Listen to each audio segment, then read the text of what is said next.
Hello बच्चों, नमस्कार। निर्माण एकेडमी के यूट्यूब चैनल में आप सभी का स्वागत है। और हमारे इस चैनल पर जीएस की क्लासें चल रही हैं और जीएस की क्लास में आज जो हमारा टर्म है वो है इतिहास का। हम यहाँ देख रहे हैं प्राचीन भारत के इतिहास, प्राचीन भारत का इतिहास। और प्राचीन भारत के इतिहास में हम विदेशी राजवंश में पहुँच गए हैं। और विदेशी राजवंश में लास्ट क्लास हमारी जो हुई थी वो कनिष्क पर हुई थी। कुषाण वंश यानी कनिष्क पर हम बातचीत कर रहे थे। आज हम उसी को आगे बढ़ाते हुए हम चलेंगे। कनिष्क की सांस्कृतिक उपलब्धियां, कनिष्क की सांस्कृतिक, कनिष्क की सांस्कृतिक उपलब्धियां, कनिष्क की सांस्कृतिक उपलब्धियों के बारे में हम चर्चा करेंगे आज की क्लास में। तो पहला पॉइंट है हमारा धर्म। ठीक है, कि कनिष्क का धर्म कैसा था। तो कनिष्क का काल जो था धार्मिक समन्वय का काल था।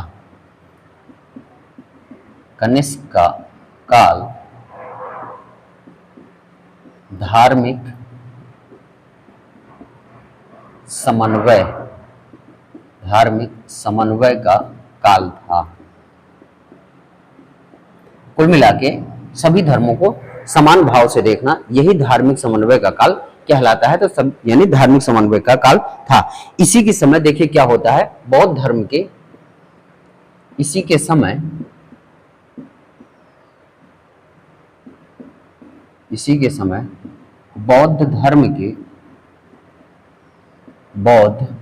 की चौथी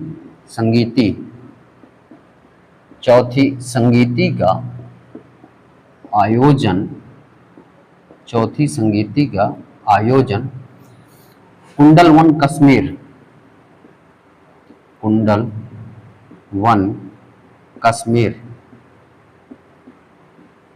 कश्मीर में हुई थी। ठीक है, इसी के समय देखिए क्या होता है, बौद्ध धर्म की चौथी संगीति का आयोजन होता है, जिसमें क्या होता है, दो भागों में बढ़ता है। ठीक है, जिसमें कनिष्क ने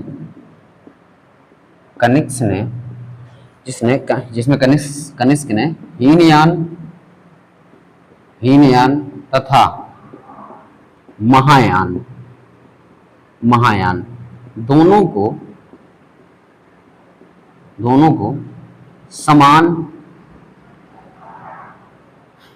समान भाव प्रदान किया। ठीक है, दोनों को बराबर की नजर से देखा। उसमें ऐसा कुछ नहीं कि अलग अलग नजर से देख रहा हो, चाहे हीनयान हो चाहे महायान हो, दोनों को बराबर महत्व दिया। ठीक है, कनिष्क ने देखिए क्या किया, मध्य एशिया चीन में, यानी मध्य एशिया में भी चीन में भी, तो कनिष्क ने मध्य एशिया व चीन में बौद्ध धर्म के दूतमंडल भेजे, बौद्ध धर्म के दूतमंडल भेजे। ठीक है, कनिष्क ने क्या किया, मध्य एशिया तथा चीन में बौद्ध धर्म के जो है दूतमंडल या प्रचारक मंडल कह सकते हैं। ठीक है, प्रचारक मंडल उन्होंने क्या किया, भेजा। ठीक है, ये रहा धर्म से जुड़ी हुई बातें कनिष्क के बारे में। ठीक है, चलिए नोट कर लीजिएगा, बढ़ते हैं आगे। आइए अब हम देखेंगे साहित्य के बारे में कि साहित्य के क्षेत्र में कनिष्क के समय क्या क्या चीजें होती हैं। ठीक है, तो नोट बनाते चलिएगा बच्चों, ताकि रिवीजन करने में ये आपको क्या हो, आसानी हो। ठीक है, आइए देखते हैं अगला है साहित्य।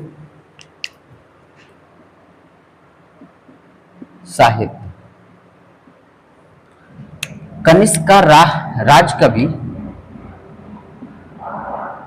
कनिष्क का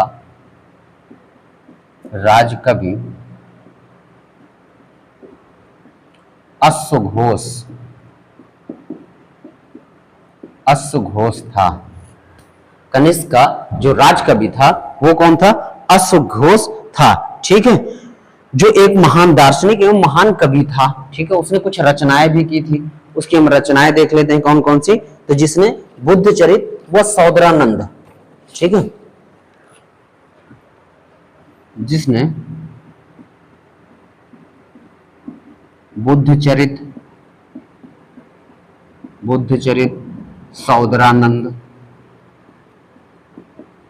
जिसने क्या किया, यानी कनिष्क के जो राजकवि अश्वघोष थे, अश्वघोष ने क्या किया, बुद्ध चरित और सौदरानंद नामक जो है महाकाव्य, ये क्या है, महाकाव्य नामक महाकाव्य लिखे, ठीक है। बुद्ध चरित सौदरानंद किसने लिखा, अश्वघोष ने लिखा। और सारीपुत्र प्रकरण एक है आपका, सारीपुत्र प्रकरण नामक नाटक ग्रंथ की रचना की, ठीक है। किसने की, अश्वघोष ने की। अश्वघोष कौन था, तो कनिष्क का राजकवि था, यानी कनिष्क के दरबार में रहता था, राजकवि था, और उसने बुद्धचरित सौदरानंद नामक महाकाव्य और सारीपुत्र प्रकरण जो नामक आपका नाटक ग्रंथ था उसकी रचना करता है, ठीक है। बुद्धचरित को बौद्धों की रामायण भी कहा जाता है, याद रखिएगा, ये विशेष पॉइंट है कि बुद्धचरित को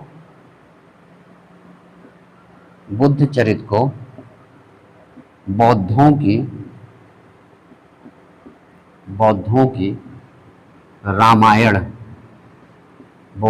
रामायण कहा जाता है, ठीक है।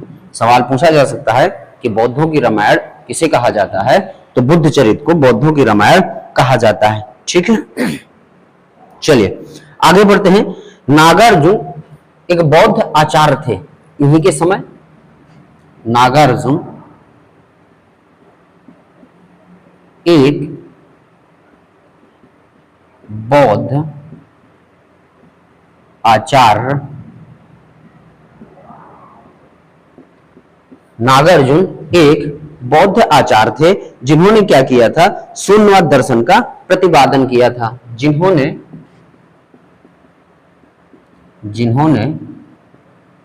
शून्यवाद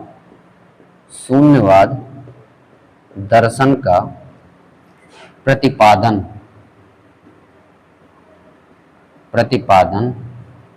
किया था, ठीक है।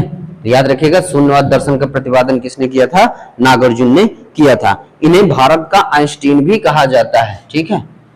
नागार्जुन को देखिए क्या कहा जाता है, इन्हें भारत का आइंस्टीन भी कहा जाता है। ये याद रखिएगा कि नागार्जुन जो थे एक बौद्ध आचार्य थे जो कनिष्क के दरबार में रहते थे। इन्होंने क्या किया था, शून्यवाद दर्शन का प्रतिपादन किया था, और इन्हें हम भारत का क्या कहते हैं, आइंस्टीन भी कहते हैं। नोट कर लीजिएगा सभी लोग। बढ़ते हैं आगे।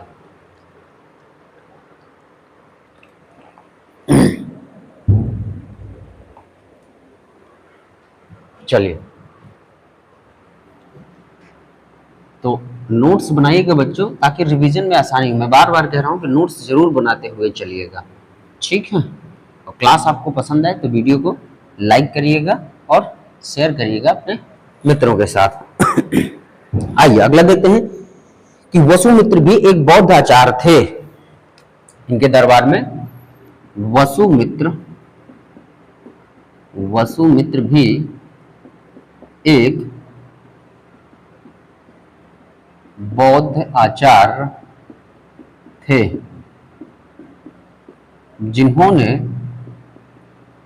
जिन्होंने विभाषा शास्त्र, क्या नाम था, जिन्होंने महाविभाषा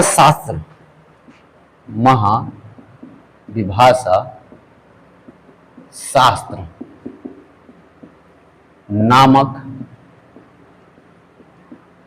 ग्रंथ की रचना की थी, ठीक है। जिन्होंने क्या किया था, महाविभाषा नामक ग्रंथ की क्या की थी, रचना की थी, ठीक है। ये भी याद रखिएगा। अगला, इनके दरबार में एक क्या थे, चिकित्सा शास्त्री थे जिनका नाम था चरक। चरक एक आयुर्वेदाचार्य थे। आयुर्वेदाचार्य थे जिन्होंने चरक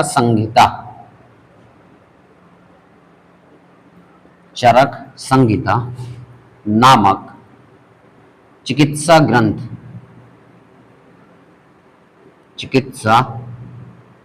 की रचना की थी। ठीक है, चरक एक आयुर्वेदाचार्य थे जिन्होंने क्या किया था, एक चिकित्सा नामक जो चरक संहिता है उस ग्रंथ की क्या की थी, रचना की थी। ठीक है, याद रखिएगा। चलिए बढ़ते हैं आगे। साहित्य हो गया हमारा, तो अब बढ़ते हैं हम आगे और इसी में देख लेते हैं स्थापत्य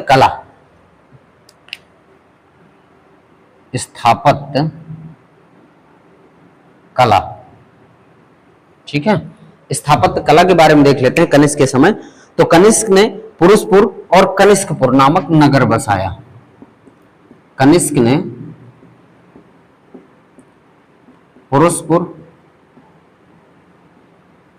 पुरुषपुर तथा कनिष्कपुर नामक नगर बसाया। ठीक है, ये दो नगर बसाता है कनिष्क, कौन कौन से, पुरुषपुर तथा कनिष्कपुर। ठीक है, इसने क्या किया, पुरुषपुर में 13 मंजिला ऊंची मीनार का निर्माण करवाया। इसने पुरुषपुर में 13 मंजिला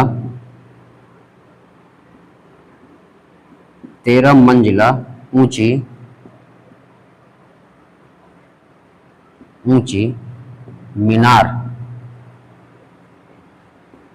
का निर्माण करवाया। ठीक है, ये दो बातें थी स्थापत्य कला के बारे में। तो याद रख, कनिष्क ने पुरुषपुर और कनिष्कपुर नामक नगर बसाया। ठीक है, चलिए आगे बढ़ते हैं, नोट कर लीजिएगा। अब देखते हैं मूर्ति कला। तो नोट कर लिया होगा आपने। अब हम देखते हैं मूर्ति कला के बारे में। तो जो बच्चे चैनल में नए हो तो सबसे पहले चैनल को सब्सक्राइब करके बेल आइकन ऑन कर लीजिएगा ताकि नोटिफिकेशन आपको मिलता रहे। ठीक है, अगला हमारा मूर्ति कला। ठीक है, और मूर्ति कला के बारे में देखेंगे। और मूर्ति कला हमें यहाँ पर दिखाई देती है, दो प्रकार की शैली मूर्ति कला में दिखाई देती है। पहली है गांधार शैली। मूर्ति कला में हमारी पहली कौन सी है, गांधार शैली। ठीक है, गांधार शैली। तो गांधार शैली, इस शैली का विकास गांधार प्रदेश में हुआ। इस शैली का विकास गांधार प्रदेश में हुआ। गांधार प्रदेश में हुआ, इसीलिए इसका नाम क्या पड़ गया, गांधार शैली पड़ गया, क्योंकि इसका विकास कहां होता है, गांधार प्रदेश में होता है। ठीक है, इसमें शैली जो है यूनानी है लेकिन विषय भारतीय। इसमें शैली यूनानी है लेकिन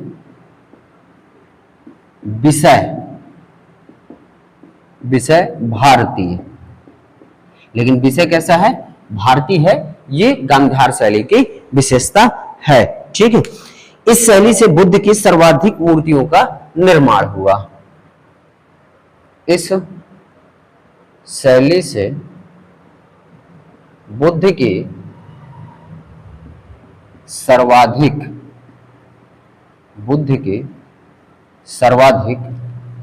मूर्तियों का निर्माण हुआ। सर्वाधिक मूर्तियों का निर्माण हुआ। ठीक है, कि इस शैली में बुद्ध की क्या हुई, सर्वाधिक मूर्तियों का निर्माण हुआ। ये भी याद रखिएगा। ठीक है, चलिए, और इस शैली की जो मूर्तियां थी स्लेटी चूना पत्थर से निर्मित होती थी। ठीक है, इस शैली की मूर्तियां स्लेटी चूना पत्थर से निर्मित होती थी। ठीक है, ये याद रखिएगा। तो ये रही हमारी गांधार शैली। ठीक है, चलिए अगला है, इसी के समय हमारी जो है मथुरा शैली। ठीक है, मथुरा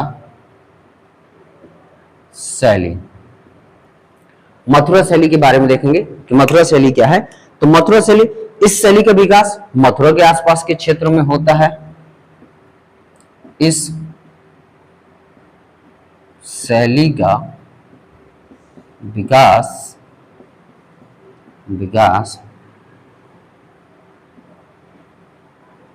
मथुरा के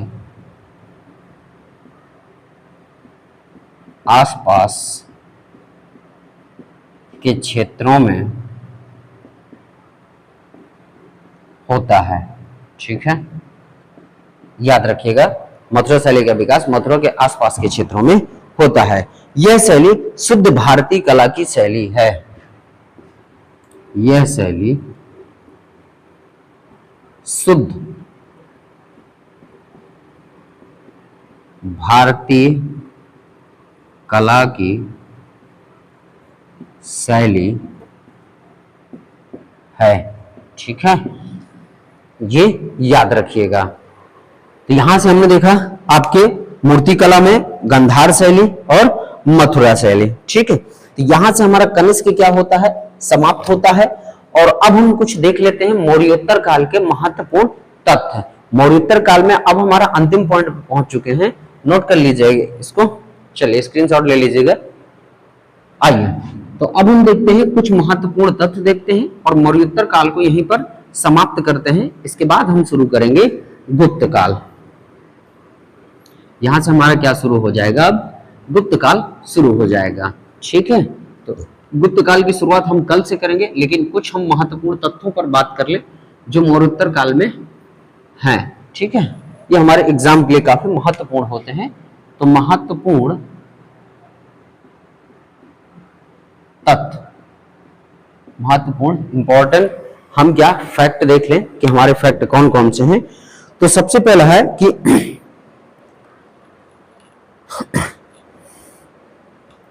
चलिए, तो यहां से कुछ देखते हैं महत्वपूर्ण कि पहला पॉइंट है, कुषाणों ने सर्वाधिक सोने के सिक्के जारी किए।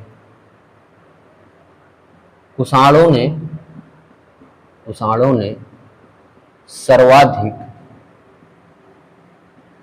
सर्वाधिक सोने के सिक्के जारी किए। ठीक है, कुषाणों ने क्या किया, सर्वाधिक सोने के सिक्के जारी किए। सर्वाधिक सोने के सिक्के जारी करने वाले व्यक्ति कौन थे, तो ये कौन थे, कुषाणों ने सर्वाधिक शुद्ध सोने के, ठीक है, शुद्ध यहां पर लिखिए, शुद्ध सोने के, कुषाणों ने सर्वाधिक शुद्ध सोने के सिक्के जारी किए। ये पहला महत्वपूर्ण तथ्य है कि किन शासकों ने सर्वाधिक शुद्ध सोने के सिक्के जारी किए, तो कौन से हो जाएंगे, हमारे कुषाण हो जाएंगे। ठीक है, ये याद रखिएगा। चलिए अगला देखते हैं, विक्रम संवत की शुरुआत कब होती है। तो विक्रम संवत की शुरुआत, विक्रम संवत की शुरुआत 57 ईसा पूर्व में हुई थी।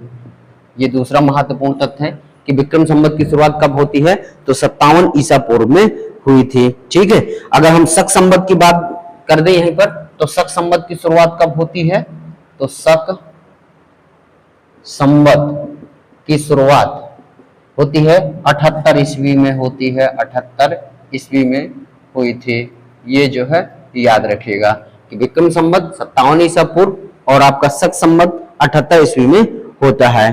ठीक है, ये याद रखिएगा। चलिए अगला देखते हैं, कुछ महत्वपूर्ण तथ्य देखते हैं कि जो कलिंग के चेदी वंश के राजा थे, कलिंग के चेदी वंश के राजा, चेदी वंश के राजा खारवेल, क्या नाम था? खारवेल। खारवेल ने जैन धर्म स्वीकार, जैन धर्म क्या कर लिया था? स्वीकार कर लिया था। ठीक है, स्वीकार कर लिया था।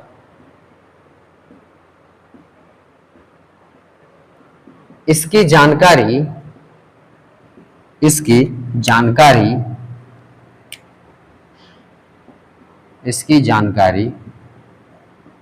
हाथी गुम्फा अभिलेख से मिलती है,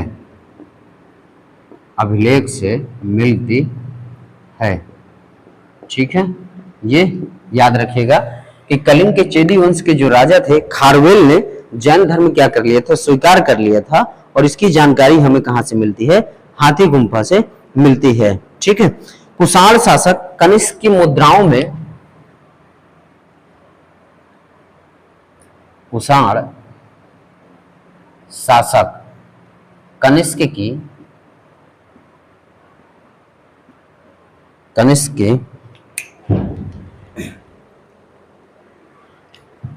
कुषाण शासक कनिष्क की मुद्राओं में बुद्ध का अंकन मिलता है। ठीक है।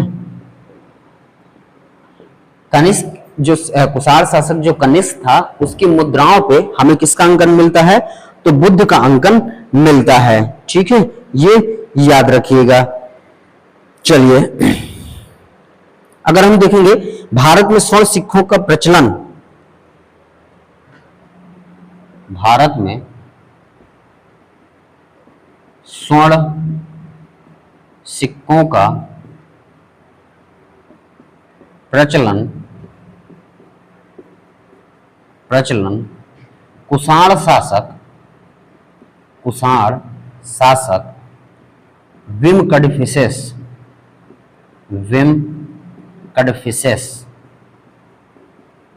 कडफिसेस ने शुरू किया था।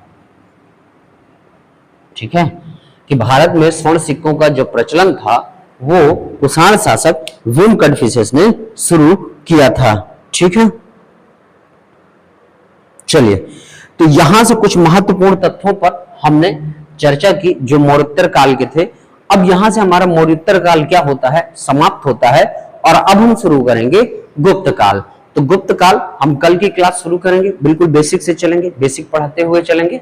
आप लोग नोट्स बनाते हुए चलिएगा और साथ ही साथ रिवीजन करते हुए चलिएगा। तो बच्चों निरंतर पढ़ाई करते हुए चलिएगा। ये समय आपके पढ़ने का है, निरंतर पढ़ाई करने का है। एग्जामों का दौर शुरू होने वाला है तो निरंतर पढ़ाई करिए। हम और क्लासें बढ़ाने जा रहे हैं और सोमवार से कुछ नया जो है आपके लिए करने जा रहे हैं। तो सोमवार तक इंतजार करिए और संडे को आपको जानकारी मिल जाएगी कैसे कैसे क्लासेस चलेंगी। कोशिश कर रहे हैं कि आपके सामने अब हम लाइव आने की कोशिश कर रहे हैं। तो हो सकता है कि सोमवार से हम लाइव आए और थोड़ा सा पर्याप्त समय आपको दें, यानी 1 घंटे के लगभग जो है अब हमारी क्लासें होंगी और लाइव आपसे बातचीत करेंगे। जो भी डाउट होंगे तो आपके तुरंत सवालों का जवाब दिया जाएगा। तो मिलते हैं आपसे कल के वीडियो में। कल हम गुप्त काल शुरू करेंगे, तो वहां आपसे मिलते हैं। तब तक के लिए धन्यवाद। जय हिंद, वंदे मातरम।